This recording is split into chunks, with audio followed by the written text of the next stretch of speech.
사랑하는 성도 여러분, 안녕하세요. 앤드류 머레이의 그리스도의 기도학교라는 책으로 오늘도 함께 은혜를 나누고자 합니다. 오늘 제목은 제4권 8장 내가 낫고자 하느냐. 예수께서 이르시되 내가 낫고자 하느냐.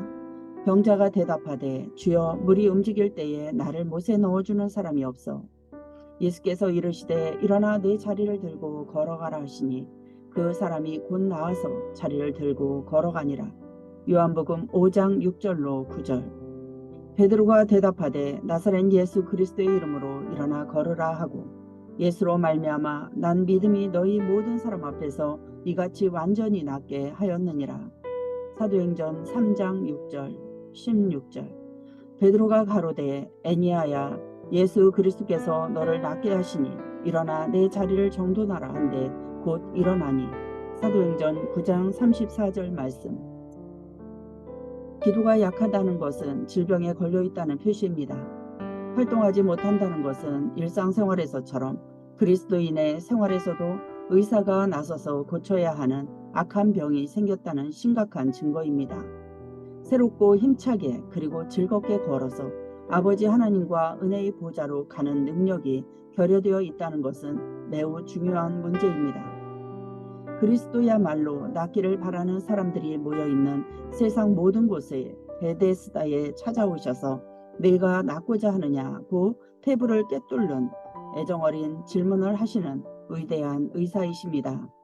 아직도 연못에 희망을 두고 있거나 자기를 연못에 넣어줄 사람을 찾고 있는 사람에게든 혹은 그저 일반적인 은혜의 수단을 계속 사용하면서 때가 되면 어떻게든 나을 것이라고 기대하는 사람에게든 주님의 이 질문은 나은 방법을 가르쳐 줍니다. 그리스도께서는 그런 사람들이 한 번도 생각해 본 적이 없는 효과적인 치료법을 그들에게 제시하십니다. 그리고 자신에게 능력이 없다는 것뿐만 아니라 자기를 도와줄 어떤 사람도 찾을 수 없음을 기꺼이 고백하는 사람에게 주님의 이 질문은 구원이 가까이 있다는 확실하고 분명한 희망을 줍니다. 우리의 기도가 약하다는 것은 영적 생활이 질병에 걸려 있다는 표시라고 말한 바 있습니다. 주께서 우리에게 영적 힘을 회복시키고 우리가 건강하고 힘있는 사람처럼 주님의 모든 길에서 행할 수 있도록 우리를 고치고자 하실 때 주님의 음성에 귀를 기울이도록 합시다. 그러면 우리는 중보기도라는 위대한 사역에서 우리의 위치를 제대로 잡게 될 것입니다. 주님께서 제시하시는 치료를 보고 주께서 어떻게 우리를 낫게 하시며 우리에게 무엇을 요구하시는지를 알 때 우리는 주님의 질문에 기꺼이 대답할 수 있게 될 것입니다. 주님께서 주시는 치료, 영적으로 건강하다는 표시들 가운데는 어떤 것이 있습니까? 본문을 보면 걷는 것임을 알 수 있습니다. 병자에게 예수께서 말씀하셨습니다. 일어나 걸어가라. 주님께서는 그 말씀과 함께 병자를 아주 건강하고 활기찬 사람으로 다시 세워서 생활의 모든 활동 가운데 자기 몫을 할 수 있게 만드셨습니다. 그것은 영적 건강의 회복을 보여주는 아주 놀라운 시사적인 그림입니다. 걷는다는 것이 건강한 사람에게는 즐거운 일이지만 병자에게는 불가능한 일은 아닐지라도 고역스러운 짐입니다. 절름발이에게 걷는 일이 아주 지치게 하는 힘든 노역인 것처럼 하나님의 길을 따라 활동하고 나아간다는 것이 많은 그리스도인에게는 힘든 노역입니다.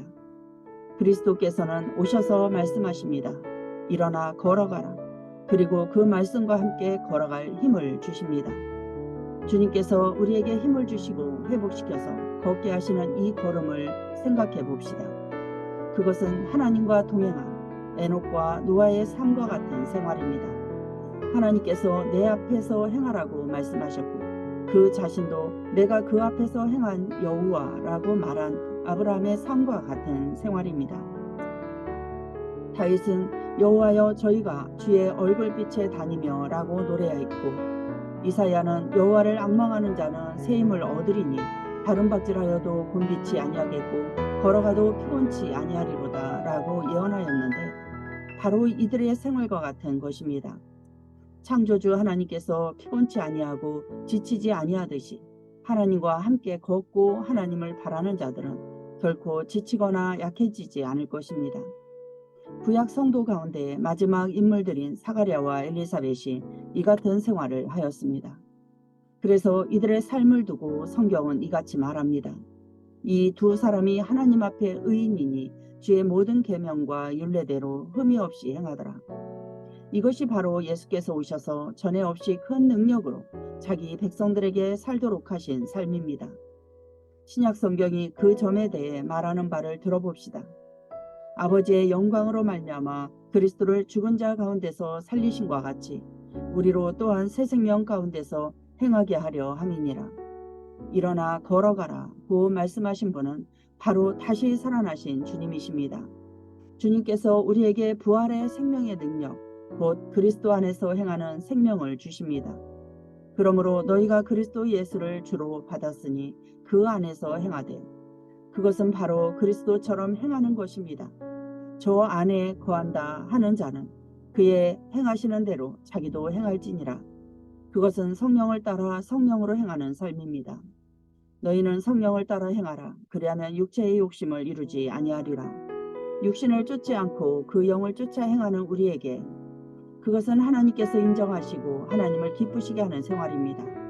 주께 합당히 행하여 범사에 기쁘시게 하고 모든 선한 일에 열매를 맺게 하시며, 우리가 주 예수 안에서 너희에게 권면하노니 너희가 마땅히 어떻게 행하며 하나님께 기쁘시게 할 것을 우리에게 받았으니 본 너희 행하는 바라 더욱 많이 힘쓰라. 그것은 하나님 나라의 사랑을 가지고 행하는 것입니다. 그리스도께서 너희를 사랑하신 것 같이 너희도 사랑 가운데서 행하라. 또 그것은 저가 빛 가운데 계신 것 같이 너희도 사랑 가운데서 행하는 것입니다. 그것은 믿음의 생활이며 이 생활의 능력은 순전히 하나님과 그리스도, 성령이 세상에서 돌이킨 영혼에게 주시는 것입니다. 이는 우리가 믿음으로 행하고 보는 것으로 하지 아니함이로다. 그래서 많은 신자들은 그같이 걷는 것을 불가능하다고 생각합니다. 걷는 것을 아예 불가능하다고 생각하기 때문에 걷지 못하는 것을 죄라고 생각지 않습니다. 그러므로 그들은 새 생명 가운데 행하는 이 걸음을 고대하지 않습니다. 이 신자들은 무기력한 생활에 너무 익숙해져서 하나님의 힘으로 살고 행하는 것에 별로 관심이 없습니다. 그러나 그렇지 않은 신자들도 있습니다. 이들은 이 말씀이 실제로 의미하는 바가 사람들이 말하는 그런 것일까 하고 생각합니다. 이들 각 사람이 말하고 있는 놀라운 생활은 그저 도달할 수 없는 이상인지 혹은 육신의 몸으로 실현할 수 있다는 것을 의미하는지 의문스러워합니다. 신자들이 이 말씀을 연구하면 할수록 이 말씀이 일상적인 생활을 이야기하고 있다는 것을 더욱 느끼게 될 것입니다.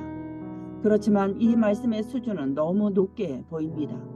그러나 하나님께서 사람이 감히 생각하거나 기대할 수 있는 어떤 것을 초월하는 신령한 생활을 신자들이 할 수 있도록 하기 위해 그의 전능하신 아들과 성령을 보내셨다는 것을 믿기만 한다면 그것은 불가능한 일이 아닙니다.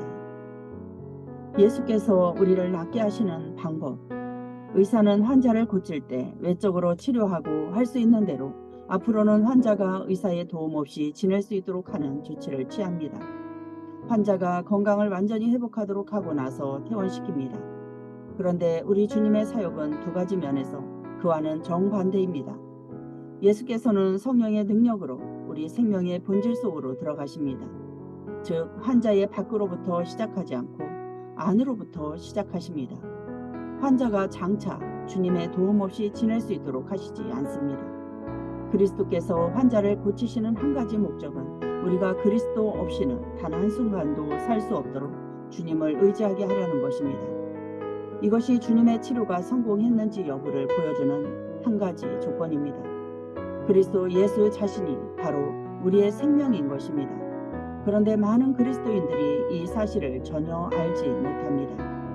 우리에게 널리 퍼져 있는 힘없고 병약한 생활은 전적으로 하나님의 진리를 바르게 이해하고 잊지 못한 데 원인이 있습니다. 그리스도께서 하늘에서 우리를 위해 이따금씩 은혜로운 일들을 행하실 것을 기대하고 그리고 매번 잠시 동안만 지속될 어떤 것을 우리에게 주실 것이라고 믿는 한 우리는 완전한 건강을 회복할 수 없습니다. 그러나 어떤 것이든 단 한순간도 우리 자신의 것이 아니고 모든 것이 그리스도께 속했음을 알 때, 우리가 주님으로부터 이것을 받고 주께서 주실 줄로 믿는 것을 배울 때 비로소 그리스도의 생명이 우리 영혼의 건강이 됩니다. 건강이란 정상적이고 평온하게 활동하는 생명입니다. 그리스도께서는 자신을 우리에게 생명으로 주심으로써 건강을 주십니다. 이렇게 해서 주님은 우리를 걸을 수 있게 만드는 우리의 힘이십니다. 이사야의 다음 말은 신약에서 성취되고 있습니다.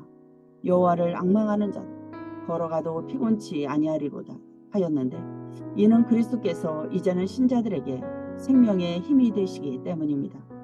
신자들이 때로 이렇게 그리스도께 의존되어 있는 생활을 너무 짐스럽게 생각하고 개인의 자유가 상실되는 것으로 보는 것은 이상한 일입니다. 신자들은 자기가 그리스도께 의지해야 하는 것을, 그것도 많이 의지해야 하는 것을 인정하면서도 자신의 뜻과 힘으로 행할 수 있는 여지를 남기려고 합니다. 그런데 신자들은 우리가 부분적으로라도 그리스도께 의지하게 되면 자랑할 것이 우리에게는 아무것도 없다는 것을 알지 못합니다. 우리가 하나님께 의존되어 있고 또 우리가 하나님과 협력한다고 하는 것이 아니라 하나님께서 모든 것을 하시고 우리도 모든 것을 한다. 즉 하나님께서 우리 안에서 모든 것을 행하시며 우리는 하나님을 통해 모든 것을 한다는 것임을 잊어버립니다. 이같이 우리가 하나님께 의존되어 있음이 참으로 우리를 독립하게 만드는 것입니다. 우리가 참으로 하나님의 뜻만을 추구할 때 거룩한 고결함, 즉 창조된 모든 것에 참된 독립성에 이르게 됩니다. 이 사실을 알지 못하는 사람은 자신은 자신의 역할을 하고 그리스도께서는 그리스도의 역할을 하는 것으로 생각하는 병든 그리스도인으로 남을 수밖에 없습니다. 우리의 생명과 건강과 힘이신 그리스도께 끊임없이 의존해서 사는 이 생활을 받아들이는 사람은 온전하게 됩니다. 하나님이신 그리스도께서는 자신의 피조물의 생명 속으로 들어갈 수 있습니다. 아버지로부터 성령을 받아 신자에게 주시는 영화로운 그리스도께서는 범죄한 피조물의 마음을 새롭게 하실 수 있고 신자의 마음에 거하실 수 있습니다. 그리스도께서는 이같이 신자 속에 거하심으로써 신자가 완전한 건강과 힘을 유지할 수 있게 하십니다. 하나님을 기쁘시게 하려고 하고 그래서 기도 생활에 거리낌이 없는 사람들은 모두 그리스도의 다음 말씀에 귀를 기울여야 합니다. 내가 낫고자 하느냐? 주님은 여러분의 영혼에 건강을 주실 수 있습니다. 주께서는 여러분이 기도로 구하는 생명을 주실 수 있습니다. 그리고 그 생명이 아버지 하나님을 기쁘시게 하는 것임을 알 수 있게 하십니다. 여러분이 원한다면 와서 어떻게 해야 그 생명을 받을 수 있는지 들으십시오. 그리스도께서 우리에게 요구하시는 것. 베데스다 연못가에 있던 이 남자의 이야기를 읽다 보면 우리는 다음 세 가지 사실을 특별히 주목하게 됩니다. 첫째로, 그리스도께서 하신 질문은 그 사람의 의지에 대해 호소합니다. 즉, 그의 의지가 동의할 것을 요구하고 있습니다. 그 다음에 그리스도는 그에게서 자신이 전적으로 무력하다는 고백을 했습니다. 그 다음에 일어나 걸어가라는 그리스도의 명령에 즉각적인 순종이 따릅니다. 첫 번째 단계는 내가 낫고자 하느냐입니다. 이 안진뱅이 남자의 답변에 대해서는 다른 어떤 의심이 있을 수 없을 것입니다. 자신의 병을 낫고자 하지 않을 사람이 어디 있겠습니까? 그러나 영적 생활에서는 이런 질문을 해야 할 필요성이 많습니다. 어떤 사람들은 자신이 아주 큰 병에 걸려 있다는 것을 인정하지 않습니다. 그런가 하면 그리스도께서 사람의 병을 고치실 수 있다는 것을 믿지 않는 사람들도 있습니다. 그리스도께서 다른 사람들은 고치실 수 있지만 그 일이 자기들한테는 해당되지 않는다고 확신하는 사람들도 있습니다. 이 모든 생각의 밑바닥에는 자기 부인과 희생이 필요하다는 두려움이 깔려 있습니다. 이들은 세상에서 자기들의 행실을 완전히 버리려고 하지 않습니다. 즉, 아지, 자신감, 자기를 기쁘게 하는 태도 등을 다 버리려고 하지 않습니다. 그리스도 안에서 행하고 그리스도처럼 행하는 것은 실천하기에 너무 엄격하고 힘든 일이라고 생각합니다. 그래서 그들은 그렇게 행하려고 생각하지 않습니다. 낫고자 원하지 않습니다. 여러분은 그렇게 하기를 원한다면 이렇게 소리치십시오. 주님, 어떤 희생을 치르더라도 주님 안에서 행하고 주님처럼 행하겠습니다. 여러분을 깨끗하게 하고 온전하게 하는 것이 그리스도의 뜻입니다. 그러나 여러분도 그렇게 하려고 마음먹고 행해야 합니다. 여러분이 병으로부터 해방되고자 원한다면 두려움 없이 주님께 말씀하십시오. 낫고 싶습니다. 낫고 싶습니다. 그 다음에는 두 번째 단계입니다. 그리스도께서는 우리가 그리스도를 유일한 구원자로 알고 쳐다보기를 바라십니다. 나를 모세에 넣어줄 사람이 없나이다 하고 우리 자신도 부르짖어야 합니다. 여기 이 세상에서 내가 받을 도움은 어디에도 없습니다. 신체가 건강한 상태에 있다면 약한 몸도 정상적인 방법으로 강하게 자랄 수 있습니다. 그러나 병에는 특별한 처방이 필요합니다. 여러분의 영혼은 병들어 있습니다. 여러분이 그리스도인의 생활을 기쁘게 누리지 못하고 있다는 것이 병들어 있다는 표시입니다. 그 사실을 고백하기를 두려워해서는 안 됩니다. 그리스도의 자비가 여러분을 치료하지 않는 한 여러분 영혼의 건강을 회복시킬 소망은 없습니다. 여러분이 병들어 있는 상태에서 건강한 상태로 자연스럽게 변화하리라고 율법 아래 있는 생활에서 은혜 아래 있는 생활로 변화하리라는 생각을 버리십시오. 며칠 전에 나는 한 학생에게서 이런 말을 들었습니다. 선교사로 자란다고 생각해서는 안 됩니다. 하나님께서 여러분을 금하시지 않는 한 구체적인 조치를 취해야 합니다. 여러분의 결심이 기쁨과 힘을 가져다주고 여러분이 선교사가 되는 데 필요한 모든 일에 자유롭게 성숙하도록 만들어주며 다른 사람들에게 도움을 줄 것입니다. 이 점은 그리스도인의 생활에서도 똑같습니다. 결심을 미루는 태도와 갈등이 여러분을 방해할 것입니다. 여러분은 스스로 마땅히 해야 할 만큼 기도할 수 없다는 것을 그저 고백하십시오. 이는 여러분이 기도하기를 즐거워하는 건강한 영적 생활, 곧 여러분 안에서 기도하시는 성령을 의지할 줄 아는 신령한 생활을 스스로에게 부여할 수 없기 때문입니다. 여러분을 치료하시도록 그리스도께로 오십시오. 그리스도께서는 단 한순간에 여러분을 낫게 하실 수 있습니다. 여러분 감정에 내면에 갑작스러운 변화가 없을 수도 있습니다.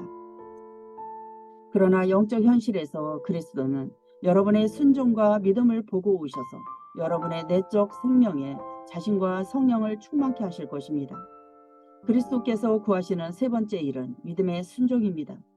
주께서 안진뱅이에게 말씀하셨을 때 그 사람은 주님의 명령에 순종해야 했습니다. 그 사람은 그리스도의 말씀에 진리와 능력이 있다는 것을 믿었습니다. 그 믿음으로 그는 일어나 걸었습니다. 믿음으로 순종한 것입니다. 그리고 그리스도께서 다른 사람들에게 하신 말씀은 그 사람에게도 해당되는 것이었습니다. 가라, 내 믿음이 너를 구원하였느니라. 그리스도께서는 이 믿음을 우리에게도 요구하십니다.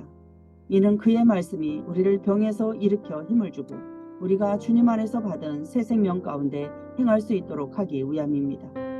우리가 이 사실을 믿지 않는다면 용기를 내어 바울처럼 내게 능력 주시는 자 안에서 모든 것을 할 수 있느니라고 말하려고 하지 않는다면 우리는 순종할 수 없습니다. 그러나 하나님의 옛 성도들이 증거하였듯이 일어나 걸어가게 하는 그 말씀에 귀를 기울인다면 권능의 말씀으로 일어나 걸어가라고 명령하시는 전능하시고 살아계신 사랑의 그리스도만을 바라본다면 우리는 용기를 내어 순종하게 될 것입니다. 우리는 그 안에서 그리고 그의 힘으로 일어나 걷기 시작할 것입니다. 우리가 어떤 감정이나 느낌을 갖든 상관없이 믿음으로 우리는 보이지 않는 그리스도를 스스로 받아들이고 신뢰하며 주 하나님의 힘으로 계속 나아갈 것입니다. 우리는 그리스도를 우리 생명의 힘으로 알 것입니다. 예수 그리스도께서 우리를 낫게 하셨다는 것을 알고 말하고 증거할 것입니다. 그런 일이 정말로 일어날 수 있을까요? 예, 일어날 수 있습니다. 주께서는 많은 사람들을 고치셨습니다. 주님은 당신도 고치기를 원하십니다. 반드시 일어나야 할 일을 잘못 생각하지 않도록 주의하십시오. 그 안진뱅이가 나았을 때 새로 얻은 힘을 사용하는 법을 배워야 하는 일은 여전히 그에게 남아 있었습니다. 그 사람이 땅을 파고 집을 짓거나 거래를 배우기 원한다면 처음부터 시작해야 했습니다. 기도에서나 그리스도인 생활의 다른 어떤 면에서도 즉시 유능해질 것을 기대해서는 안 됩니다. 그러나 이것 한 가지만은 기대하고 확신을 가져야 합니다. 여러분은 여러분의 건강이 되고 힘이 되신 그리스도께 여러분 자신을 맡겼기 때문에 주님께서 여러분을 인도하고 가르치시리라는 것입니다. 여러분이 무지하고 약하다는 것을 조용히 인정하고 기도를 시작하십시오. 그러나 주님께서 여러분 안에서 여러분에게 필요한 것을 일으키시리라는 즐거운 확신을 가지고 시작하십시오. 주님께서 여러분과 함께 계시고 여러분 안에 계시다는 거룩한 확신 속에서 매일 일어나 걸으십시오. 그냥 예수 그리스도를 살아계신 분으로 받아들이고 그분이 당신의 일을 하실 것을 믿으십시오. 그렇게 하시겠습니까? 이미 그렇게 하셨습니까? 바로 지금도 예수께서는 말씀하십니다. 일어나 걸어가라. 그분께 대답하십시오. 아멘. 주님, 당신의 말씀을 듣고 제가 갑니다. 제가 당신과 함께 당신 안에서 당신처럼 일어나 걷습니다. 믿음으로 순종하는 기도의 삶 사시기 바랍니다.